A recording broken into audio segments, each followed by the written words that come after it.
Ankleshwar Mahavir turning પાસે gas લાઇનમાં ભંગાણ સર્જાયું હતું। વરસાદી કાંસની કામગીરી દરમિયાન ગેસ લાઇનમાં ભંગાણ સર્જાતા આસપાસના લોકોમાં નાસભાગ મચી ગઈ હતી। ડીપીએમસી અને ગુજરાત ગેસ કંપનીના કર્મચારીઓ ઘટના સ્થળે દોડી આવ્યા હતા। ગેસ લાઇન બંધ કરી સ્થિતિને થાળે પાડી હતી। અંકલેશ્વર મહાવીર ટર્નિંગને જોડતા જૂના નેશનલ હાઈવે નંબર 8 ઉપર હાલ રોડના મજબૂતીકરણ સાથે રોડ સાઈડમાં વરસાદી પાણી નિકાલ માટે કાંસની કામગીરી ચાલી રહી છે।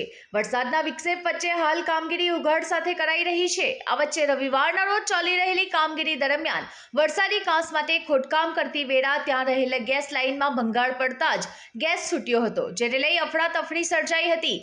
આ અંગે ત્વરિત અસરથી સ્થાનિકો દ્વારા ગુજરાત ગેસ તેમજ ડીપીએમસી ફાળને જાણ કરવામાં આવતા બંને ઇમરજન્સી રિસ્પોન્સ ટીમ સ્થળ પર દોડી આવી હતી અને પ્રથમ એક તરફ તો ગેસ સપ્લાય બંધ કર્યો હતો, જે બાદ સ્થિતિ સામાન્ય થતાં ગેસ લાઇનની સમારકામ શરૂ કર્યું હતું। અત્રે ઉલ્લેખનીય છે કે ગુજરાત ગેસની મુખ્ય લાઇન હોવાને લઈ એક તબક્કે લોકોના જીવ અદ્ધર થઈ ગયા હતા।